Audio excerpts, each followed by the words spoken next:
تو قرآن کہتا ہے کہ ابھی موسیٰ علیہ السلام نے یہ دعا مانگی, اللہ اگر کوئی میرے لیے انتظام ہو جائے تو میں تیرا محتاج ہوں. یہ بات ہوئی ہے. فجاءت احداہما تمشی علی استحیاء, اللہ فرماتے ہیں ان دو لڑکیوں میں سے ایک حیا کے ساتھ چلتی ہوئی آئی. دیکھو اللہ یہ بھی کہہ سکتے تھے آ گئی چلتی ہوئی, لیکن اللہ کیا کہہ رہے ہیں, عورت کا تذکرہ آیا نا تو اس کے جتنے پازیٹیو پہلو تھے اس موقع پر, ان تمام پازیٹیو پہلو کو قرآن ہائی لائٹ کر رہا ہے. کیسے سمجھائیں یار, تمام پازیٹیو پہلو کو قرآن کیا کر رہا ہے, حالانکہ اس کا واقعے سے کوئی تعلق نہیں ہے, لیکن قرآن کہہ رہے ہیں حیا کے ساتھ, یہ بتانے کے لیے کہ موسیٰ کا رشتہ جس خاندان میں کرنے والا ہوں وہ خاندان بڑا خاندانی تھا.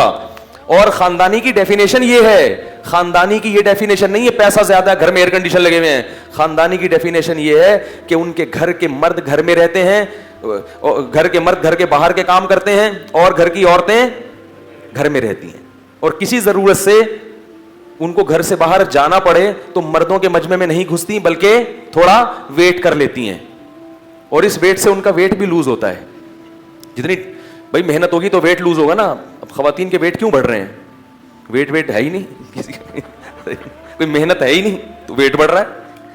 تو اور یہ بھی خاندانی ہونے کی دلیل ہے کہ جب وہ چلتی ہیں تو حیا کے ساتھ, چال سے پتہ چل جاتا ہے کہ یہ حیا والی عورت ہے. تو تھوڑا سڑک کے کنارے ہو کر, یہ سب یہ نہیں کہ بیچ روڈ میں جا رہے ہیں. تو اسلام میراتھن ریس کو جائز قرار دے گا ہے؟ جو کہہ رہا ہے کہ عورت کی چال میں حیا ہونی چاہیے, وہ اسلام ٹیلی ویژن پہ عورتوں کو چڑیاں پہن کے بھاگتے ہوئے کیسے برداشت کر لے گا بھائی؟ کہا تھا نا سابق جنرل صاحب نے کہ میراتھن ریس ہوگی, جس کو پسند نہیں ہے تو اپنا ٹی وی بند رکھے.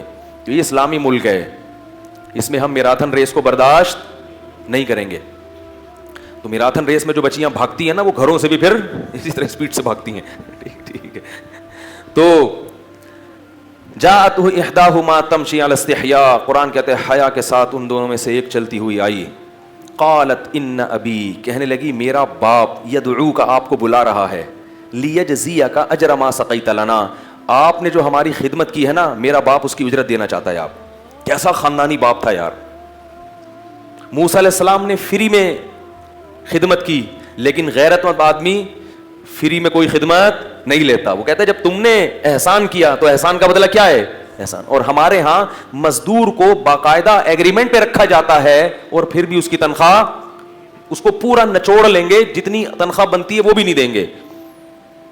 بیٹیوں نے بتایا نا کہ ایک نوجوان نے ہماری ایسی خدمت کی ہے, تو غیرت مند باپ نے کیا کہا کہ میں اس کو اس کا معاوضہ دوں گا, اس نے ہماری خدمت.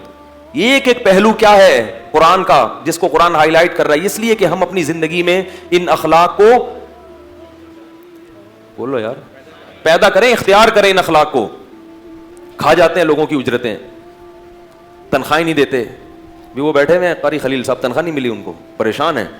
ٹھیک ہے, ہم نے قاری خلیل کے فضائل بیان کیے یہاں بیٹھ کے, وہ اہل حدیث عالم کا, اگلے دن وہ پھر بہن بھائیوں کی طرح آپس میں ایسے مل رہے ہیں. ہم نے کہا یار بہت اچھا بھائی, ہم خامخواہ میں بدنام ہو گئے یار, نہ 3 میں نہ 13 میں, ہمارا کوئی کام نہیں تھا.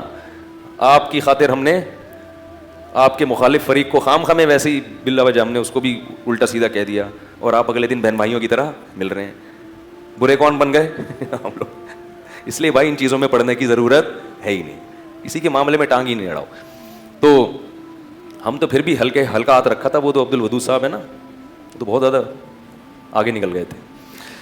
ان کے لیے واپس آنا بہت مشکل ہو رہا ہے. وہ 10 ملین تک پہنچا دیا انہوں نے قاری خلیل صاحب کو. اب ریورس گیئر لگانا ان کے لیے ممکن ہی نہیں. تو خیر